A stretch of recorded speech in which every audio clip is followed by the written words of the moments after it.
Has anyone thrown seeds at you this week? Hey, I'm Mark, and this is your Cornerstone Connection.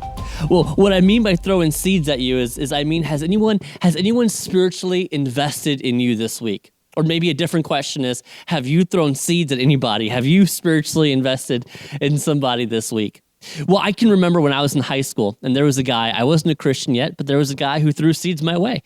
He kept talking to me about the things of God, and I just tried to give him a hard time, and his name was Danny. And I'll never forget Danny. You see, Danny threw a lot of seeds my way, but it really didn't make a whole lot of sense to me until, unfortunately, after Danny passed away. You see, Danny was a super athletic guy. He was in the swim team, and his dad was a pastor in the town that I grew up in and I was going to high school in.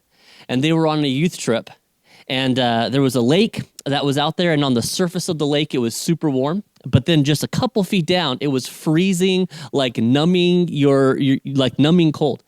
And so Danny one morning did what he did often. He went out to the lake and he dove straight in, just like he would in the swim team. And he went and he just full on breaststroke, and he went all the way out, and he felt warm, but what he didn't realize was that his legs were going numb. And that's what happened is out in the lake, his legs went numb. And he was out there and he was as the story goes, he was hitting and kicking the water. And several kids from his youth group wanted to dive in the lake to try to help him. And that youth pastor had a job that I don't think any pastor ever wants to have in their life, because that youth pastor had to actually tackle the kids down so they wouldn't all dive into the lake to go and try to rescue Danny. That youth pastor was looking at a scenario where he could have had an entire youth group drowned. I mean, that's terrifying, right? Well, that really stuck out to me, and I remember going to Danny's funeral, and that was very hard for me. But what I always remembered about Danny was the fact that even though it was interesting, God chose to take him home so early, and yet in his life, I got to receive so many of the seeds that he was throwing. As he would tell me, as he would ask me questions about God, and he would invite me to his church, and I always shot him down. There's no way Danny could have known the influence that he had in my life at even such a young age.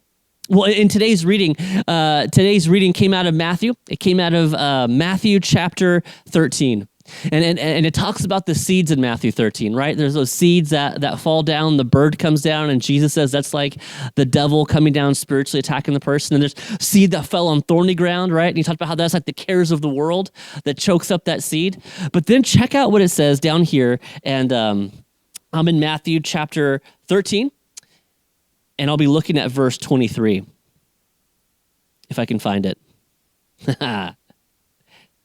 As for what was sown on good soil, this is the one who hears the word and understands it. He indeed bears fruit and yields it, in one case 100-fold, in another 60, and in another 30. Isn't that the goal? To have good seed, right? To have good seed come and to kind of plant it in our lives, right? We're like, yeah, that's us. That's me. I'm team good seed. It's funny. It's actually really interesting because a lot of people have used this passage of scripture, I feel like, to throw shade, not seed, shade at their neighbor, right? To down talk, they're like, oh, well, they're caught up in they're the thorny, that's the thorny bush over there, right? They have the cares of the world, right? It's not like me. I'm not me. I'm perfect. I'm a good seed. Well, to me, this passage of scripture has a lot to do to really understand it. We look at the audience of who is Jesus talking to, and he has a crowd there, and in that crowd are Pharisees, and he gives this warning to the Pharisees not to harden their heart. In fact, this really serves as more of even a cautionary tale of be careful. There are seeds coming your way, right? Jesus is speaking to you, and he's throwing seeds your way. But if you're not careful, the cares of the world are going to eat up that seed. And if you're not careful, then what the enemy is going to come in, and the temptations are going to come in and going to choke up that seed. To me, I look at this as a Christian and I think, man, I need the grace of God to receive good seed, for good seed to take root in my life. Absolutely. Well, hey, one of my goals is I want to be soft-hearted. I don't want to be like those Pharisees. Well, it's interesting that we get a really good hint as to how do we have a soft heart right here in the scriptures. And it comes down to the disciples' response. You see, Jesus gives this parable to this crowd, and he might have stopped there, except for one word, which is what the disciples ask. Well, he says that because if you back up to verse 10, the disciples came to him and said, "Why do you speak to them in parables?" The disciples ask why.